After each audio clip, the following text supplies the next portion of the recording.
Before we accepted Jesus into our lives, my wife Tasha and I were already giving. មុនពេលដែលពួកយើងទាំងពីរនាក់បានជឿព្រះយេស៊ូវខ្ញុំហើយនឹងប្រពន្ធរបស់ខ្ញុំថាសាពួកយើងគឺជាមនុស្សដែលផ្ដល់ឲ្យរួចទៅហើយ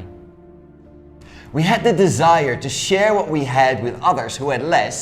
even when we had little money ourselves. ពួកយើងទាំងពីរនាក់មានចំណង់ក្នុងការផ្ដល់ឲ្យនៅអ្វីដែលពួកយើងមានទៅកាន់អ្នកដែលពួកគេខ្វះខាតជាងយើងហើយពេលខ្លះសូម្បីតែពួកយើងមានលុយបន្តិចបន្តួចក៏ដោយ At that time, we did not know where that desire came from. កាលនៅពេលនោះពួកយើងអត់បានដឹងថាអាចំណង់មួយហ្នឹងគឺបានមកពីណានោះទេ But we now know that the Spirit of God was already at work in us. ប៉ុន្តែទើបតែឥឡូវទេពួកយើងស្គាល់ថាតាមពិតទៅគឺជាព្រះវិញ្ញាណរបស់ព្រះជាម្ចាស់ដែលបានធ្វើការនៅក្នុងពួកយើង When we became Christians, we saw God's goodness when He started to restore our marriage. នៅពេលដែលពួកយើងទាំងពីរនាក់បានក្លាយទៅជាគ្រីស្ទានពួកយើងបានមើលឃើញសេចក្តីល្អរបស់ព្រះជាម្ចាស់តាំងពីទ្រង់បានស្ដារអាពាហ៍ពិពាហ៍របស់ពួកយើង He gave us a deeper love and understanding for each other. ទ្រង់បានផ្ដល់ឲ្យពួកយើងនៅក្តីស្រឡាញ់យ៉ាងជ្រាលជ្រៅហើយយល់ពីចិត្តគ្នាទៅវិញទៅមក He was so generous with us, and He taught us early on that loving and giving is so close to His heart. ព្រះハតីរបស់ទ្រង់គឺល្អមែនទែនសម្រាប់ពួកយើងទាំងពីរនាក់ហើយទ្រង់បានបង្រៀនពួកយើងអំពីក្តីស្រឡាញ់ហើយនឹងការផ្ដល់ឲ្យគឺដូចជាព្រះハតីរបស់ព្រះជាម្ចាស់អញ្ចឹង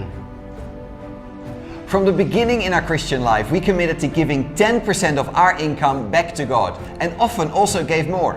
ចាប់តាំងពីពួកយើងក្លាយទៅជាគ្រីស្ទានពួកយើងបានបដិញ្ញាចិត្តក្នុងការប្រគល់នៅប្រាក់ចំណូលដែលពួកយើងមាន 10% ទៅកាន់ព្រះជាម្ចាស់ហើយមានពេលជាច្រើនពួកយើងឲ្យលើសពីនឹងទៅទៀត At that time, we had very little income and we lived in a small room in Samaria, but we made it a priority to be generous. កាលនោះពួកយើងមានប្រាក់ចំណូលបន្តិចបន្តួចខ្លាំងមែនទែនហើយពួកយើងរស់នៅក្នុងបន្ទប់តែតូចមួយប៉ុន្តែពួកយើងបានតាំងចិត្តខ្ពស់ខ្លាំងមែនទែនក្នុងការបន្តនៅការផ្ដល់ឲ្យទៅកាន់អ្នកដទៃ God taught us that He gives so freely to us so we can share it with others. ព្រះជាម្ចាស់ទ្រង់បានបង្រៀនមកកាន់ពួកយើងថាទ្រង់បានផ្ដល់អ្វីគ្រប់យ៉ាងមកកាន់ពួកយើងដោយឥតគិតថ្លៃដូច្នេះយើងត្រូវតែចែករំលែកទៅកាន់អ្នកដទៃដូចគ្នាដែរ And very quickly we began to see that the more we gave, the more He blessed us. ហើយភ្លាមៗនោះពួកយើងចាប់ផ្ដើមមើលឃើញថាពួកយើងកាន់តែផ្ដល់ឲ្យកាន់តែច្រើនការប្រទានពរមកកាន់ពួកយើងក៏កាន់តែច្រើន In the last few years especially, God has been teaching us to trust Him even more. ជាពិសេសប្រហែលឆ្នាំក្រោយមកនេះព្រះជាម្ចាស់ទ្រង់បានបង្រៀនពួកយើងឲ្យពួកយើងទុកចិត្តទ្រង់បន្ថែមទៀត As He stirred us again and again to give amounts that we felt were too much for us, money that we did not have to spare. ហើយទ្រង់បានដាស់តឿនពួកយើងខ្លាំងមែនទែនក្នុងការផ្ដល់ឲ្យពេលខ្លះចំនួនលុយដែលយើងផ្ដល់ឲ្យនោះវាច្រើនជាងនៅអ្វីដែលពួកយើងមិនតឹងនឹងមានការសន្សំសម្រាប់ខ្លួនឯងផង Honestly, our initial feelings haven't always been excitement or joy. ខ្ញុំនិយាយតាមត្រង់ខ្ញុំអត់មានអារម្មណ៍ថាសប្បាយចិត្តឬក៏មានអំណរជាមួយនឹងទង្វើបែបនោះទេ And we have battled feelings of selfishness and fear of not having enough for ourselves. ពេលហ្នឹងគឺជាពេលដែលពួកយើងប្រយុទ្ធនៅក្នុងអារម្មណ៍ក៏ដូចជាភាពអាត្មានិយមរបស់ពួកយើងហើយនឹងការភ័យខ្លាចទៅលើការខ្វះខាតសម្រាប់ខ្លួនឯង There was a time a few years ago where we sensed that God wanted us to hire more people in our business, but we didn't have the income or the clients to support it. កាលពីប្រហែលឆ្នាំមុនពួកយើងមានអារម្មណ៍ថាព្រះអង្គម្ចាស់បានចង់ឲ្យពួកយើងជួលបុគ្គលិកបន្ថែមទៀតទាំងពួកយើងមិនមានប្រាក់ចំណូលគ្រប់គ្រាន់ក៏ដូចជាពួកយើងមិនមានអតិថិជនគ្រប់គ្រាន់សម្រាប់ពួកគេ We did what He asked and hired 4 new staff members, which was a big financial risk for us. ពួកយើងធ្វើនៅអ្វីដែលទ្រង់បានសុំឲ្យពួកយើងធ្វើហើយពួកយើងបានជួលបុគ្គលិក4នាក់ដែលពេលនោះពួកយើងប្រឈមមុខជាមួយនឹងការប្រថុយប្រថានខាងហិរញ្ញវត្ថុរបស់ពួកយើង But God showed us that when we trust Him, He will provide. ហើយព្រះជាម្ចាស់បានបង្ហាញឲ្យពួកយើងឃើញថានៅពេលដែលយើងទុកចិត្តទ្រង់នឹងផ្ដល់ឲ្យយើងបន្ថែមទៀត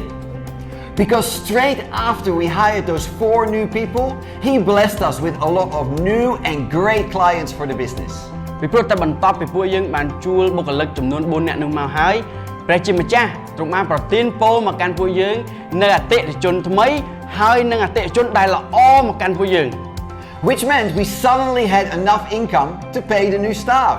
ហើយនៅពេលនោះហើយគឺជាពេលដែលពួកយើងបានមើលឃើញថាពួកយើងមានប្រាក់គ្រប់គ្រាន់ក្នុងការបង់ថ្លៃទៅកាន់បុគ្គលិកថ្មី And then there were a few times in recent years that we were planning to buy a car. ហើយថ្មីនេះប្រហែលដងហើយនៅក្នុងឆ្នាំនេះដែលពួកយើងមានផែនការក្នុងការចង់ទិញឡាន We would save the money for it and finally have enough to buy one, and each time we sensed that God wanted us to give the money away. ហើយពួកយើងបានសន្សំប្រាក់ហើយប្រាក់ទាំងអស់នោះបានគ្រប់គ្រាន់ក្នុងការទិញឡានប៉ុន្តែពួកយើងមានអារម្មណ៍ថាព្រះជាម្ចាស់ចង់ឲ្យយើងប្រើប្រាស់លុយដែលយើងគម្រោងនឹងទិញឡាននោះទៅធ្វើនៅក្នុងការឲ្យទៅកាន់អ្នកដទៃ To church, to other people, so we did. ទៅកាន់ក្រុមជំនុំហើយនៅទៅកាន់មនុស្សផ្សេងទៀតហើយពួកយើងបានធ្វើរឿងនោះ We chose to trust the leading of God, and He continues to bless us far more than we could ever give. ពួកយើងជ្រើសរើសដើរតាមការដឹកនាំរបស់ព្រះជាម្ចាស់ហើយទ្រង់បានបន្តផ្ដល់ឲ្យពួកយើងច្រើនជាងអ្វីដែលពួកយើងផ្ដល់ឲ្យទៅកាន់អ្នកដទៃទៀត He has blessed our lives, our marriage, our relationships, our business. ទ្រង់បានប្រទានពរមកកាន់ជីវិតរបស់ពួកយើងប្រទានពរមកកាន់អាពាហ៍ពិពាហ៍ប្រទានពរមកកាន់ទំនាក់ទំនងហើយនឹងអាជីវកម្មរបស់យើង But most importantly, He has grown our faith, and He has shown us the purpose that He has for our lives. អ្វីដែលសំខាន់បំផុតព្រះជាម្ចាស់ទ្រង់បានអភិវឌ្ឍជំនឿរបស់ពួកយើងហើយបានឲ្យពួកយើងឃើញនៅគោលបំណងរស់នៅក្នុងជីវិតរបស់យើង We've been privileged to see our giving bless others in amazing ways. នេះគឺជាអភ័យឯកសិទ្ធិរបស់ពួកយើងខ្លាំងមែនទែនដែលពួកយើងឃើញនៅអ្វីដែលពួកយើងបានផ្ដល់ឲ្យបានប្រទានពរទៅកាន់អ្នកដទៃក្នុងផ្លូវដ៏អស្ចារ្យ We have seen the people that we have given to grow, follow Jesus, and reach many others for God. ពួកយើងបានមើលឃើញមនុស្សដែលពួកយើងបានផ្ដល់ឲ្យនោះពួកគេបានរីកចម្រើនហើយពួកគេបានដើរតាមព្រះយេស៊ូវហើយពួកគេបានធ្វើកិច្ចការជាច្រើនទៅកាន់អ្នកដទៃសម្រាប់ព្រះយេស៊ូវ And through them, many other people are being blessed too. ហើយតាមរយៈពួកគេមានមនុស្សជាច្រើនបានទទួលការប្រទានពរដែរ